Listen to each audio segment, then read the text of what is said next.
আসসালামু আলাইকুম।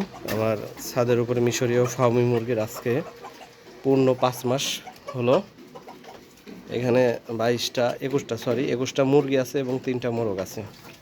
7টার জন্য একটা করে মোরগ রাখছি। এই যে দেখতে পাচ্ছেন এরা খাচ্ছে। আর এই যে আমি এদেরকে সজিনা পাতা দিছি। আর এই যে 2টা টমেটো ছিল, টমেটো দিছি এদেরকে খাইতে, এরা খাচ্ছে। এই দেখতে পাচ্ছেন এরা দৌড়াদৌড়ি করতেছে। আর সকালে 1 কেজি লেয়ার 1 দিছি, এখন দিছি হাফ কেজি। আবার বিকালের দিকে দেবো 700-800 গ্রাম, মোট ওই 2.5 কেজির মতন লেয়ার 1 দিচ্ছি।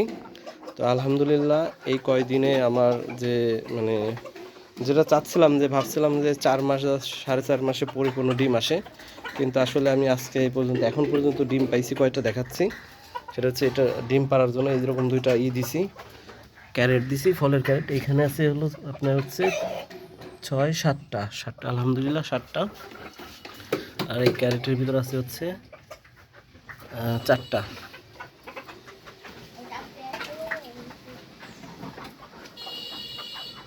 এটা হচ্ছে সজিনা পাতা, এই যে দেখতে পাচ্ছেন এরা খাচ্ছে। সজিনা পাতা খাইলে মোটামুটি এদের যে আর কি অর্গানিক যে ভিটামিনগুলো সেগুলো এটা থেকে পাবে। আর এরপর আমি এদেরকে নিম পাতা খাইতে দেবো, যেন পেটে কৃমিগুলো না থাকে। কৃমির কোনো ওষুধ একবার দিছি, আর দিতে চাচ্ছি না। আমি মাঝে মধ্যে নিম পাতা খাওয়াবো। নিম পাতা খাওয়ালে মোটামুটি কৃমির যে এটা হয়ে যাবে।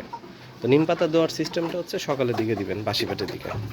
পানি টানি আগের দিন দিবেন না, নিম পাতা খাইতে দিবেন, আধা ঘন্টা রাখবেন, মোটামুটি কাজ হবে। সরানোর জন্য দোয়া করবেন। আল্লাহ হাফিজ।